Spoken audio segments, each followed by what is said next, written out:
এবার পারফরমেন্সের দিন যে প্রিন্সের অভিনয় করবে সে তো আসেনি, তাই টিচার লুকে প্রিন্স হতে বলে, কারণ সুজিকে সাহায্য করতে গিয়ে লুয়ের অনেকগুলো ডায়লগ মুখস্থ হয়ে গেছে।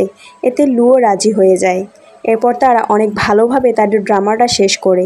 সুজিকে সিন্ড্রেলা রোলে দেখে অনেক ছেলেই তার ওপর ক্রাশ খেয়েছে, যে কারণে স্কুলের বেশিরভাগ ছেলেরাই ওর পিছনে ঘুরঘুর করতে থাকে, যা দেখে লুর অনেক জেলাস ফিল হয়। তার এত জেলাসি দেখে ফ্যাং বলে, তোমার সিন্ড্রেলা তো তোমার হাতছাড়া হয়ে যাচ্ছে। এতে লু ফ্যাংয়ের ওপর রাগ দেখিয়ে সেখান থেকে চলে যায়। পরের দিন তাদের স্কুল থেকে কয়েকজন স্টুডেন্টকে ট্রিপে নিয়ে যাওয়া হবে, যা জানতে পেরে সুজি অনেক খুশি ছিল, কারণ সে এই বাহানায় সারাদিন লুয়ের সাথে থাকতে পারবে।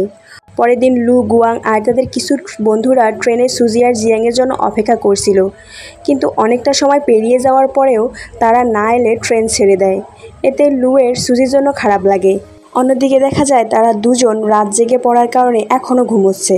অনেক দেরি হয়ে যাওয়ায় ওরা বাসে করে সেখানে পৌঁছে যায়। আর এই শহরে পৌঁছে সুজি লুকে মেসেজ করে জানায়। তখনই লু সুজিকে পিক আপ করতে চলে আসে। এরপর ওরা হোটেলে ফিরে আসলে সুজি আর জিয়াংয়ের রুম আলাদা হয়ে যায়। সুজির সাথে একটা নতুন মেয়ে থাকতে আসে, যে অন্য একটা স্কুল থেকে এখানে পরীক্ষা দিতে এসেছে। ওই রুমমেট সুজির স্কুলের নাম জানতে পেরে সে জিজ্ঞেস করে, তোমাদের স্কুলে লু পড়ে? এতে সুজি হ্যাঁ বলে। মেয়েটা বলে, আমরা আগে একসাথে মিডল স্কুলতে পড়তাম। লু অনেক হ্যান্ডসাম, আর স্কুলের সব মেয়েরাই ওকে অনেক পছন্দ করে। অনেক দিন হয়ে গেল ওর সাথে দেখা হয়নি, হয়তো ও আমাকে ভুলে গেছে।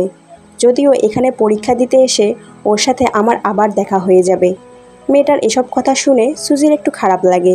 এরপর ওই মেয়েটার সাথে লুয়ের দেখা হলে সে তো লুকে ছাড়তেই চায় না, সারাক্ষণ ওর সাথে আটার মতো লেগে থাকে, যা দেখে সুজি অনেকটাই জেলাস ফিল করে।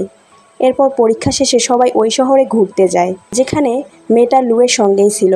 এতে সুজি বিরক্ত হয়ে জিয়াংকে বলে, আমি আর যাব না। যা শুনে বাকি সবাই সুজিকে রেখে চলে যায়। সুজি এতে অনেকটাই রেগেছিল, আর মনে মনে বলছিল, জিয়াং আমাকে নিয়ে একটুও চিন্তা করে না। সে একবারও বলল না আমি তোমার সাথেই থাকবো, আমি যাব না। তখন সেখানে লু একটা জেলেনি নিয়ে আসে। তাকে এখানে দেখে সুজি অবাক হয়ে যায় আর বলে, তুমি ওদের সাথে যাওনি? লু বলে, না, আমার ইচ্ছা করছিল না। চলো আমরা একসাথে ঘুরতে যাই। এটা শুনে সুজি তো অনেক খুশি হয়ে যায়। তারপর তারা দুজন একসাথে অনেক সুন্দর সময় কাটায়। এরপর তাদের স্কুলে নিউ ইয়ারের ছুটি দেওয়া হয়, তাই লু তার হোম টাউনে ফিরে যায়। সুজির মন খারাপ, কারণ সে অনেক দিন থেকে লুকে দেখতে পারেনি।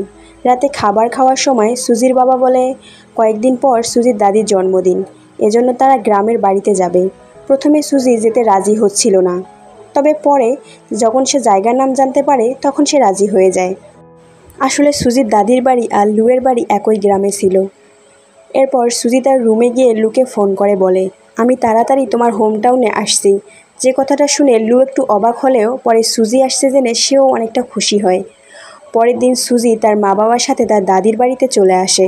অনেকটা জার্নি করার কারণে তারা সবাই অনেক ক্লান্ত, যে কারণে সুজির মা ওকে তার কাজিনের সাথে মার্কেটে পাঠায়। মার্কেটে তখন সেল চলছিল, সঙ্গে মারামারিও, তাই সুজিও ঝাঁপিয়ে পড়ে জিনিস কেনার জন্য, যা নিয়ে সুজির সঙ্গে একটা মহিলার অনেক ঝামেলা হয়। কিন্তু সুজি কিছুতেই সেই জিনিসগুলো হাতছাড়া করবে না। তখনই সেখানে লু আসে।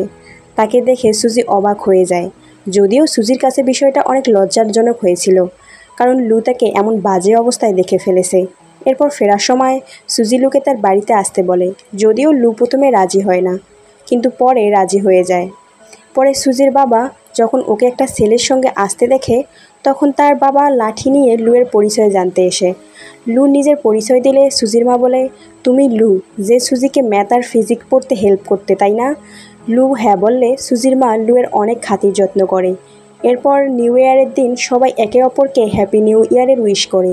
জিয়াংও তার হোম টাউনেই ছিল, সে অনেক মজা করছিল। কিন্তু ওদিকে গুয়াং বেচারা বাড়িতে একাই ছিল, কারণ তার মা বাবা দুজনেই ডাক্তার, তাই ইমার্জেন্সি কারণে দুজনকে হসপিটালে থাকতে হয়। এদিকে জিয়াং ও তার বাবা একজন ডাক্তারের সাথে দেখা করতে যায়। আসলে ওরা গুয়াংয়ের বাবার সাথেই দেখা করতে এসেছিল। ওই সময় গুয়াং বাড়িতে এই অবস্থায় ছিল, আর দরজা খুলে গুয়াংয়ের এই অবস্থা দেখে জিয়াং তো হাসতে হাসতে শেষ, কিন্তু বড়রা থাকায় সে হাসতে পারছিল না।